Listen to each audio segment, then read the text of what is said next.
Bonjour, nous aborderons toujours le thème, le caractère, numéro 4. Juste avant, prions. Notre Seigneur et notre Dieu, nous te remercions pour le bonheur d'être encore à tes pieds en cet instant, afin de réussir notre vie. Merci Seigneur pour la parole. Merci Seigneur de nous aider à comprendre comment nous pouvons réussir notre vie. Cet esprit, conduis-nous dans la vérité une fois de plus. Au nom de Jésus pour ta gloire éternelle. Amen. Voici une femme qui s'est retrouvée seule avec un enfant. Son prénom, Cristiano. C'est la petite vidéo. Et cette femme était pauvre. Pour survivre, l'enfant allait récupérer des restes qu'il apportait. Il avait déjà en lui des éléments. Mais les circonstances de la vie font qu'il ne s'apitoyait pas sur son sort. Il aimait le football. Et il était probablement déjà doué dans certains domaines. Il s'est donné les moyens. Il a pu obtenir un contrat et aller à Manchester United, en Angleterre. Il a commencé à jouer là. Il a commencé à gagner de l'argent. Et ce garçon qui vivait à partir des restes, aujourd'hui,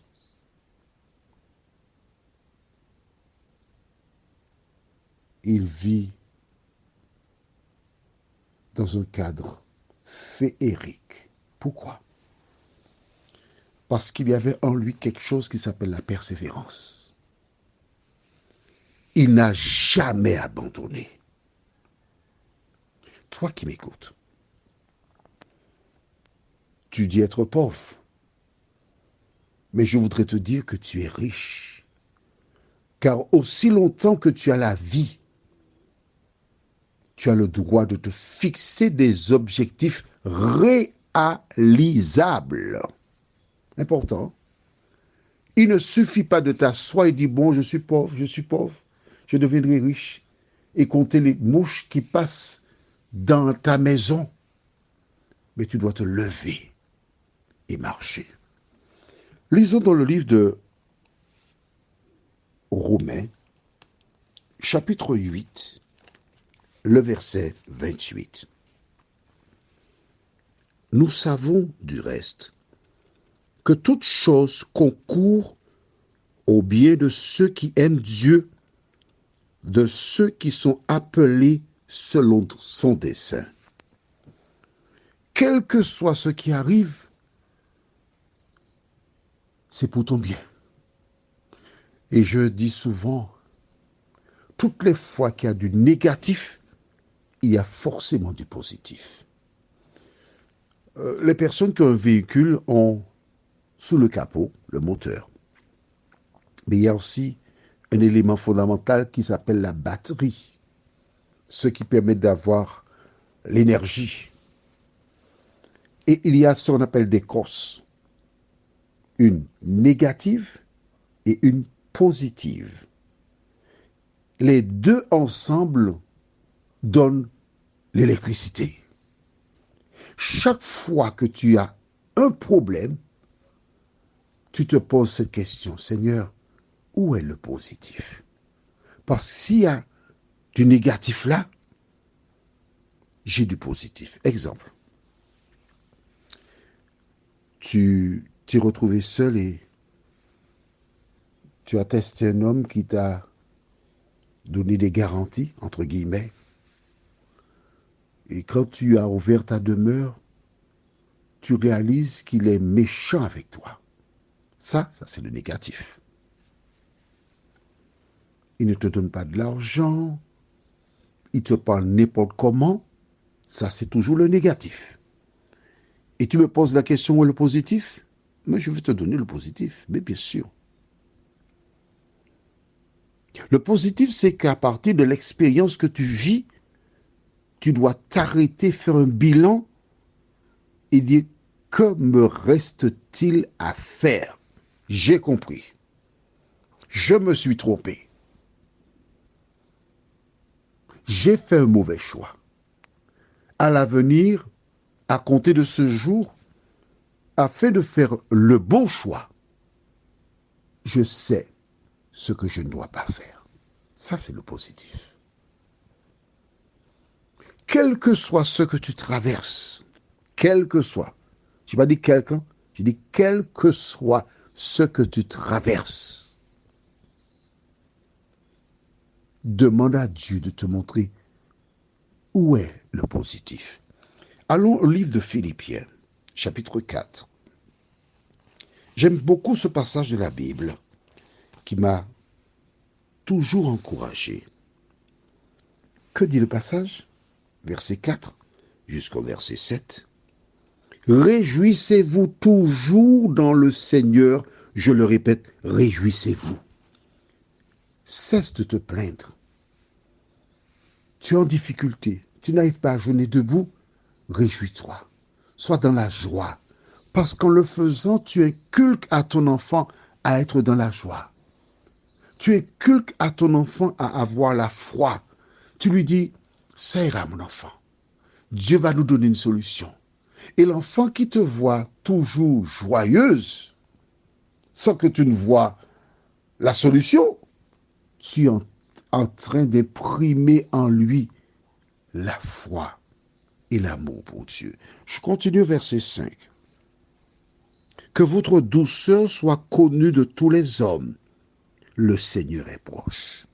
Ce n'est pas parce que tu as des problèmes que tu dois être aigri et montrer un visage qui ressemble à celui de monstre. Non, que votre douceur. Parce que ta douceur, tu l'imprimes dans le cerveau de ton enfant.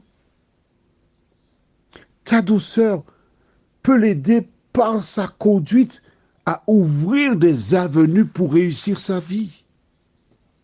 D'accord? Verset 6. Ne vous inquiétez de rien, mais en toute chose, faites connaître vos besoins à Dieu par des prières et des supplications avec des actions de grâce.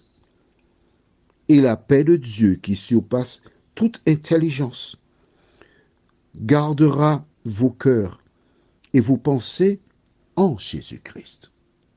C'est parce que cette mère n'a jamais abandonné. Elle a donné la bonne base à Ronaldo. Qu'aujourd'hui, jusqu'au moment où je te parle, sa maman a toujours habité avec lui. Parce que c'est elle qui lui a permis de réussir sa vie. Toi qui m'écoutes, à compter d'aujourd'hui, prends le temps, passe du temps avec ton enfant. Va faire une petite promenade. Tiens-lui la main. Raconte-lui des histoires. Parle-lui de Dieu. Car en agissant de la sorte, non seulement tu l'aides à développer un caractère convenable, mais demain, quand il rencontrera quelqu'un, il sera une source de bénédiction. Prions. Notre Seigneur et notre Dieu, combien nous te sommes reconnaissants pour le bonheur d'avoir la Bible. C'est vrai que beaucoup de femmes se sont retrouvées seules avec un enfant, tandis que, je dirais, pas les pères, mais les géniteurs ou les banques de sperme continuent à se promener à travers le monde. Seigneur, merci de renforcer la foi de ces femmes. Merci de les aider à comprendre que c'est seulement en toi qu'elles trouveront la force, qu'elles doivent retrousser leurs manches, réussir leur vie en permettant à leurs enfants d'être une bénédiction pour la société. Nous te remercions, Seigneur, pour ta parole, de nous aider à l'appliquer dans nos vies et que nous puissions enlever tous ces visages qui ressemblent à ceux des démons et avoir toujours un sourire sur notre visage parce que nous avons la certitude que tu ouvriras des portes pour nous, nous t'en prions, au nom de Jésus et pour ta gloire éternelle. Amen. Je te souhaite une bonne journée et n'oublie pas, fais un sourire parce que Dieu t'aime.